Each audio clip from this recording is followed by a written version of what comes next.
Então a resposta é a letra D de dado. Por ele não ter colocado a numeração, fez com que essa questão fosse a resposta. Para poder tornar a questão correta, eu deveria inserir a numeração dos parágrafos, admitindo-se subentendida a numeração do primeiro. Beleza? Na E ele fala o seguinte: retirar os dados do destinatário da parte inferior da página, escrevendo-se apenas no envelope de endereçamento. E aí, rapaziada, o que acontece? Quando a gente constrói o documento ofício, são 3 documentos que formam o que é chamado de padrão ofício, que é o ofício, o aviso e o memorando. Na hora de se construir o destinatário, cada um destinatário ele é construído de uma maneira diferente. Por exemplo, o destinatário de um memorando é mencionado pelo cargo. O destinatário de um aviso é o nome e o cargo. E o destinatário do ofício é o nome, o cargo e o endereço. Estas informações que aqui estão, elas se encontram no envelope de endereçamento. Por exemplo, eu peguei esse documento, fechei, e lá no envelope, essas informações aparecerão aqui. Só que o destinatário do ofício, ele aparece com essas informações que são idênticas às informações do destinatário. No corpo, dentro do documento, ele tem 2 lugares que pode aparecer. Aqui embaixo, no canto inferior, ou ele pode aparecer aqui, ó, antes do vocativo. Então, essas informações, elas podem ser usadas aqui ou no canto inferior. É uma questão do CESP. Isso é um filme de terror. É um documento do Manual da Presidência da República. A galera que vai fazer o TRE tem que ficar ligado nessas informações. É uma informação difícil? É, mas necessária. Certo? Como vocês não estão cruz, porque vocês já viram isso comigo pra caramba, eu tenho certeza que vocês só estão anotando as observações. Beleza, rapaziada. Tranquilos? Show de bola. Repetindo, letra E. Retirar os dados do destinatário, escrevendo apenas no envelope. Errado. O destinatário do ofício, ele é usado fora do documento, ou seja, no envelope, e também dentro do documento. No documento, ele pode aparecer no canto inferior da página e aqui embaixo, em cima do vocativo. Beleza, em cima do vocativo não, perdão. Em cima do vocativo você ainda tem um campo chamado de assunto. A ordem seria essa: tipo de documento, local e data. O destinatário entraria aqui, ó, abaixo do local e data. Após o local e data, você tem ainda um campo chamado de assunto. E só depois você tem o vocativo. Galera, vou falar uma coisa para vocês. A galera que está estudando a redação oficial, de repente teve o primeiro contato, eu vou deixar bem claro para vocês, não se espantem. Essa matéria é muito difícil, mas é muito difícil. Só que para vocês terem noção, 30% das provas de 2012 realizadas pelo CESP têm cobrado redação oficial. E os alunos até então, eles não valorizavam isso. Eu não sei se é porque nunca tiveram aula, ou então achava que a redação oficial era uma matéria muito simples, ou era uma coisa diferente do que está estudando. Você não pode fazer isso. A redação oficial é a maneira como o poder público vai se comunicar. E você que quer ser servidor público, você tem que saber se comunicar dentro do documento, do serviço público. Você tem que saber se comunicar. Às vezes o cara vai enviar um documento e não sabe se aquele documento tem que ser enviado, é um ofício, é um aviso, é um ofício, é um memorando. Memorando é de circulação interna, ofício de circulação externa. Você tem que se preocupar com isso. Você tem que saber como usar. E aí as provas dos concursos públicos, elas têm cobrado isso de uma forma muito pesada. E principalmente concursos realizados pelo CESP. Agora, o que tem difícil? É verdade que eu nunca estudei. Eu vou olhar um monte de informação que eu nunca vi. Agora, quando você começar a estudar, é uma matéria gostosa, é uma matéria necessária e que vocês vão aprender de uma forma muito tranquila. Eu tenho certeza disso, tá?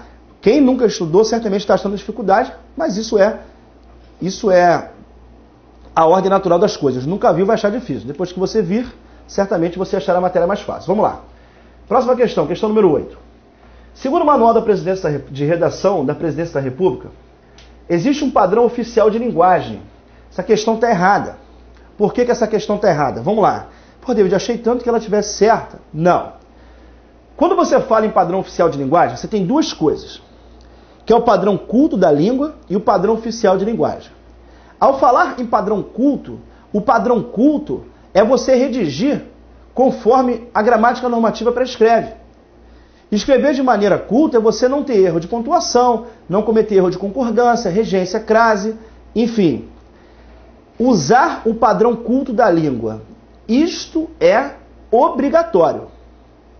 No entanto, quando você pensar em padrão oficial de linguagem, o padrão oficial de linguagem não tem nada a ver em escrever de forma culta. Isso é uma armadilha que o CESP adora fazer. O que é escrever o padrão oficial? Galera, o padrão oficial é uma linguagem restrita. É quando um médico ele redige um documento muito específico para um outro médico. Aquele jargão que eles usam ali, não diríamos nem aquela linguagem técnica que eles usam ali, é o que é chamado de padrão oficial de linguagem. Eu, por exemplo, sou formado em Direito, fiz um concurso e entrei para o serviço público. Quando eu estiver no serviço público, eu não posso trabalhar redigindo um documento usando uma linguagem que eu usaria com outro advogado. Por quê? Quando eu estou aqui advogando, estou escrevendo uma petição, estou escrevendo um documento para que um juiz leia, eu vou usar vou gastar ali tudo que eu conheço com forma rebuscada, forma técnica, porque eu sei que o destinatário ele vai entender. Fiz o concurso, passei e sou servidor. No momento que eu entrar como servidor público, eu não sou mais advogado. Eu sou um analista administrativo de qualquer coisa. Eu não estou mais advogando. Aí eu tenho que me preocupar em fazer com que o receptor entenda aquilo que eu estou redigindo. E para isso, eu evito a linguagem técnica. Ou seja, eu evito o padrão oficial de linguagem. Padrão oficial de linguagem é a mesma coisa do que você falar em linguagem técnica. E isso deve ser evitado ao máximo. O padrão oficial de linguagem, ele só pode ser usado se estiver muito claro que tanto o emissor quanto o receptor são conhecedores daquele assunto. Caso contrário, estará errado. E para fecharmos essa questão, segundo o Manual da Redação da Presidência da República, existe um padrão oficial de linguagem que deve ser usado na redação de correspondências oficiais. Errado. Beleza, rapaziada? Show! Vamos lá, galera. Número 9. Vamos comigo. Com relação a correspondências oficiais, julgue os itens subsequentes. Entre as autoridades tratadas por Vossa Excelência estão o Presidente da República, certo? Só um minutinho. Ministros de Estados e juízes. Beleza, garoto? Certo ou errado essa questão? Certinha, certinha, certinha. David, posso fazer uma pergunta? Caraca, fala aí. Mas você não falou que juiz... Aí que começa a festa. Olha só. Entre as autoridades tratadas por Vossa Excelência. Aqui ele está falando alguma coisa de vocativo. Não tem nada de vocativo. Vossa Excelência é um pronome de tratamento usado para altas autoridades de qualquer um dos poderes da União. Aí eu te pergunto, o Presidente da República é uma alta autoridade? É, então é Vossa Excelência. Os ministros de Estados é uma alta autoridade? É, então é Vossa Excelência.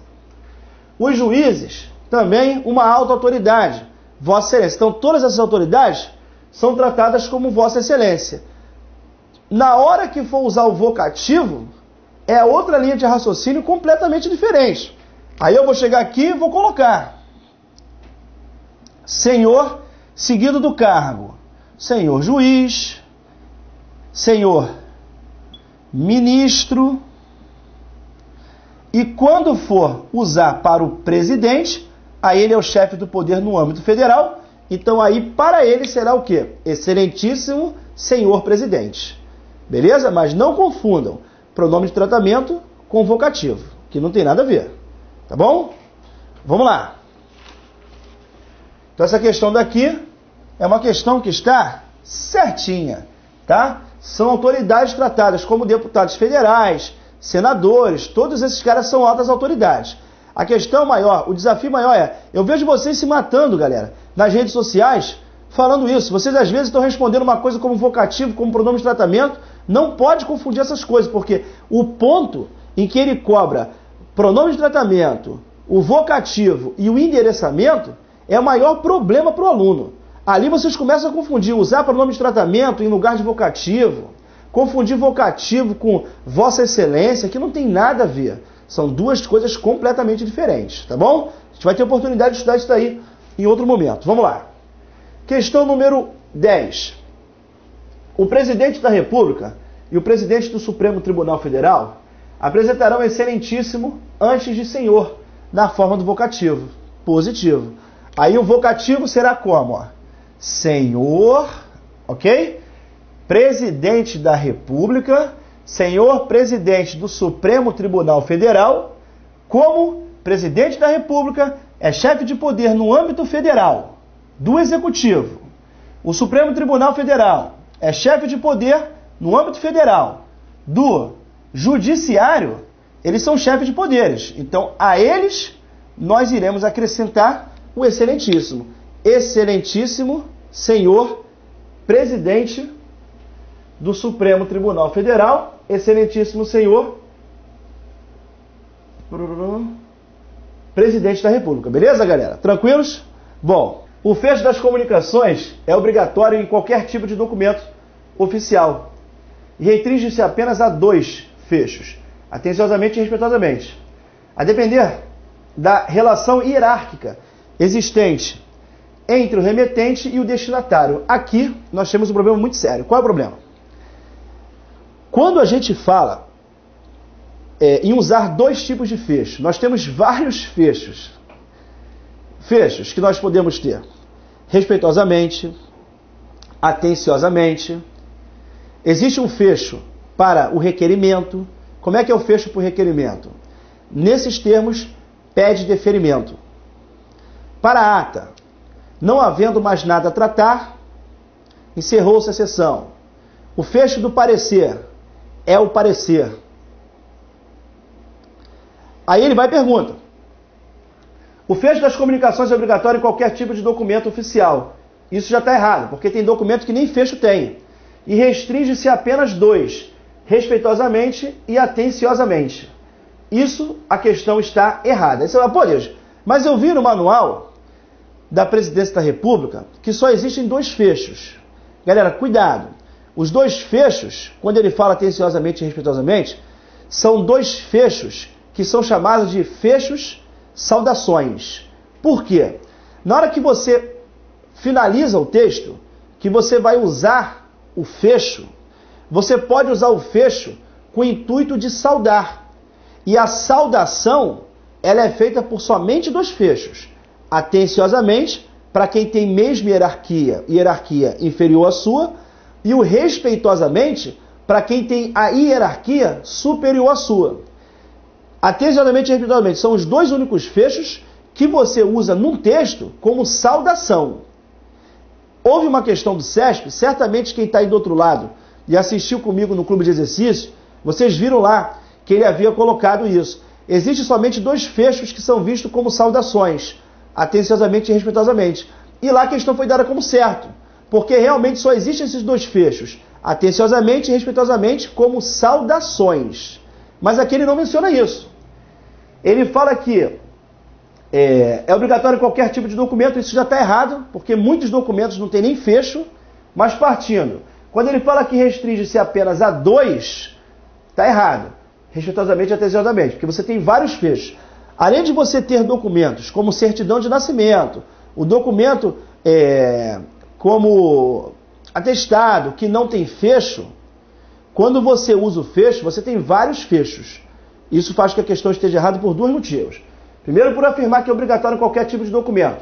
Está errado. Não são todos. E restringe-se apenas a 2. Respeitosamente e atenciosamente. Também está errado.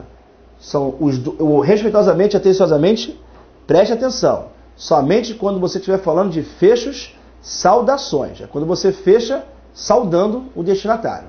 Beleza? Agora, a galera tem perguntado bastante, rapaziada, quando a gente vai usar, quando a gente está encontrando, a gente encontrou, por exemplo, em alguns editais do CESP, o seguinte: correspondências oficiais, segundo o Manual da Presidência da República. É o seguinte, o que a galera muito tem perguntado? Desde, eu vejo nos editais que o CESP coloca, algumas coisas, em alguns editais, Manual da Presidência da República, como aconteceu agora com o TRE, que ele colocou assim, correspondências oficiais, segundo o Manual da Presidência da República. Aí isso induz ao aluno a imaginar que ele tem que estudar só o Manual da Presidência da República. Só que não é verdade, porque logo depois ele coloca adequação da linguagem ao tipo de documento. Aí quando ele fala adequação da linguagem ao tipo de documento, o que ele vai usar? Vocês vão encontrar demais isso. Ele colocar assim, galera, da questão X à questão Y, apresentam passagens que representam textos de documentos e do lado a identificação do documento. Aí ele vai colocar um texto e do lado ele coloca, é uma ata. Ou do lado do texto, ele escreve o texto e coloca, é um requerimento. Ou seja, você tem que conhecer a linguagem que se usa no requerimento, na ata, e conhecer a estrutura. Então, é uma puta sacanagem o CESP colocar isso, tentando especificar como Manual da Presidência da República, e logo depois ele colocar adequação da linguagem ao tipo de documento. Porque quando ele faz isso, ele te obriga a conhecer outros documentos, que são muito batidos, como ata, requerimento, atestado, certidão, parecer, são todas essas situações cobradas.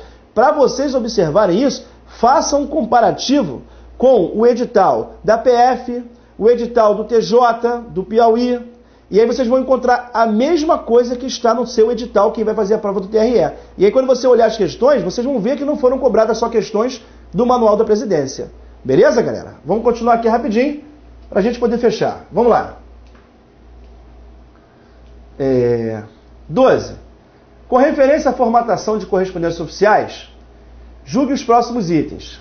É mais ou menos isso. Mais ou menos isso. Só que aqui do lado, ele vai e escreve, por exemplo, ele dá uma passagem lá, um parágrafo do ofício, aí escreve do lado ele coloca ofício, para você saber se pode ou não. Mas aqui ele quer saber só em relação a erros gramaticais. Em relação a erros gramaticais, vamos lá. Com referência à formatação de correspondência, julgue os próximos itens. Não há necessidade de se seguir uma estrutura rígida. Ah, não, aqui é correspondência mesmo, aqui é conhecimento. Uma estrutura rígida em mensagens enviadas por correio eletrônico, diferente das outras formas de comunicação oficial. Galera, você quando usa o e-mail hoje é o tipo de correspondência mais usado em todo o serviço público. Por que isso? Porque ele é um documento flexível, porque o e-mail é um documento barato, o e-mail é um documento célere, é um documento que chega mais rápido de todas as outras formas de comunicação, e por esse motivo ele se torna um documento muito atrativo. Mas a principal justificativa para ele ser atrativo é a não obrigatoriedade de ter aquela coisa muito rígida. O que eu digo como muito rígido? Por exemplo, nos documentos de padrão ofício, nós temos que ter lá em cima tipo e número do documento, seguido da sigla do órgão que expede. Logo depois, identificação do local e data. Logo depois, o destinatário. Logo depois, o assunto. Para o e-mail, não existe essa forma rígida. O e-mail é um documento mais flexível. E aí, por esse motivo, ele é um grande atrativo. Então, aqui, quando ele fala isso, não há necessidade de se seguir a estruturação rígida em mensagens enviadas por correio eletrônico, diferentemente de outras formas de comunicação oficial. Essa questão número 12 é uma questão que está certinha, tá? 13. O aviso, o memorando e o ofício são expedientes que podem apresentar uma diagramação comum, denominada padrão ofício. Positivo. O ofício, o aviso e o memorando são 3 documentos que pertencem ao chamado padrão ofício. O que diferencia os 3 é a finalidade do documento. O que diferencia os 3 é quem envia o documento, quem recebe o documento. Agora, os 3 seguem o mesmo padrão. Ou seja, os 3 apresentam identificação do documento lá em cima, identificação do local e data. Esses 3 apresentam o quê? Vocativo, fecho, identificação do signatário. Os 3 apresentam o mesmo padrão, que é chamado de padrão ofício. Padrão ofício é o nome que se dá a 3 documentos: ofício, aviso e o memorando. Beleza? Então, por esse motivo, essa questão daqui é uma questão que está certa. Falou, rapaziada? Show de bola? Vamos lá. Considerando-se a forma apropriada a ser dada ao memorando, seria correto que nesse documento constassem, considerando-se a forma apropriada a ser dada ao memorando, seria correto que nesse documento constassem número e sigla que possibilitassem sua identificação acompanhados da mesma linha da data da expedição do documento. Bom, essa questão daqui, o SESP deu essa questão como anulada. Eu não entendi nada por ela ser anulada. Essa questão é uma questão que está errada. E por que questão que ela está errada? Olha só, o SESP anulou essa questão. Eu até agora não entendi por quê. A questão está errada. Por uma questão que ele faz uma afirmação e a afirmação não existe, ela é anulada. Concorda comigo? Essa afirmação não existe. Olha o que ele está falando aqui. Você pega aqui um documento e está lá. Considerando a forma apropriada a ser dada a um memorando, seria correto que nesse documento encontrasse o número e sigla. Por exemplo, está aqui, ó, memorando, tipo, o número do memorando, por exemplo, memorando 100, com a sigla do órgão que expede. Está aqui. Imagina que isso aqui fosse o teu documento, tá? Aí você tem aqui o tipo, o número do documento, seguido da sigla do órgão que vai expedir. Logo depois, você vai ter a local e a data, alinhado à direita. Na mesma linha, a identificação acompanhada da mesma linha da data da expedição de um memorando. Aí eu coloco aqui, em 10 de fevereiro de 2009. Por exemplo, isso daqui está certo. Só que no lado esquerdo, lá em cima, você tem o tipo e número do documento. Na linha de baixo, alinhado à direita, que você tem a identificação dessa data. Local e data, mas como memorando é um documento de circulação interna, dispensa-se o local. Você pode colocar só a data. Agora vamos analisar, mas é na linha de baixo, alinhado à direita. Aqui ele fala. Seria correto que nesse documento constasse o número e a sigla que possibilitasse a identificação. É isso daqui, né? Tipo e número de documento. Acompanhado na mesma linha da data de expedição do documento. Não. A identificação da data é alinhada à direita na linha posterior. Por consequência disso, essa questão está errada. E não anulada, como o SESP colocou. Tá? Quer dizer, lógico que o SESP, se ele anulou, né, rapaziada? Ela foi anulada e ponto final, né? Eu não sei se foi o gabarito final, enfim. Mas é uma informação que ele deu aqui que não existe. Está errada e está errada. Falou? Vamos lá. Próxima. 15. O seguinte fecho seria adequado a um ofício destinado a um servidor que ocupasse cargo de grau hierárquico equivalente ao ocupado pelo autor do documento, mas em órgão diverso, com cordiais saudações. Eu não vou nem falar nada, né? O destinatário acompanhado, o seguinte fecho adequado a um ofício. Galera, um fecho usado para um ofício, preste atenção, um fecho usado para um ofício é somente o quê? Atenciosamente e respeitosamente. Para um ofício, atenciosamente e respeitosamente. Cordiais saudações não tem nada a ver. Quando você usa cordial, isso é uma forma de você bajular. Isso não existe no serviço público. Fecho que nós vamos usar no ofício, não só no ofício. Fecho que nós usamos nos documentos do padrão ofício. Ofício, aviso e memorando. São só 2. Atenciosamente e respeitosamente. Logo, cordialmente, obviamente que está errado. Isso daqui não existe. Tá, rapaziada? Completamente equivocado. Pode tirar, pode tirar, pode tirar. Errada. E vamos para a nossa última questão, que é a questão 16. Memorando destinado a veicular notas e informações de pequena importância relativas ao andamento do trabalho de uma repartição do departamento é utilizado no lugar dos denominados avisos, os quais estão reservados ao registro de assuntos internos mais sérios da repartição. Não tem nada a ver. Bom, aviso e memorando. destinado a veicular notas e informações de pequena importância. Não tem absolutamente nada a ver. O que diferencia os dois aqui? Primeiro, o memorando é um documento de circulação interna. O aviso é um documento de circulação externa. E o memorando ele é usado para assuntos que sejam de importância. Podem ser assuntos meramente administrativos ou assuntos de grande relevância. Só que o aviso ele é um documento que é expedido exclusivamente por ministro. Essa seria a principal diferença entre esses dois. O memorando, ele só roda como circulação interna. Eu que estou no tribunal, aí eu envio um documento para o tribunal, o setor administrativo que está no andar acima. É uma circulação interna do Tribunal de Justiça para o Tribunal de Justiça, aí eu vou usar o memorando. Independente do assunto. Pode ser qualquer assunto que seja relativo às atribuições da administração. Qualquer assunto.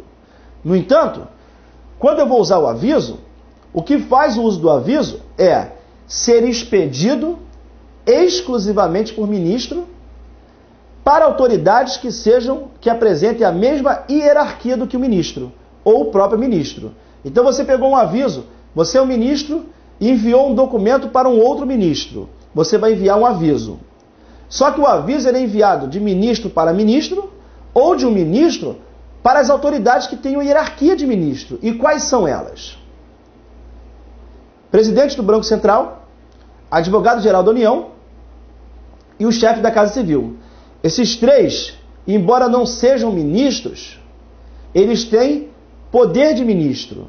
E, consequentemente, se tem hierarquia de ministro, o ministro, quem expede é sempre o ministro. Quem recebe pode ser um outro ministro ou autoridades que tenham a mesma hierarquia do que o ministro. Beleza, rapaziada? Show de bola?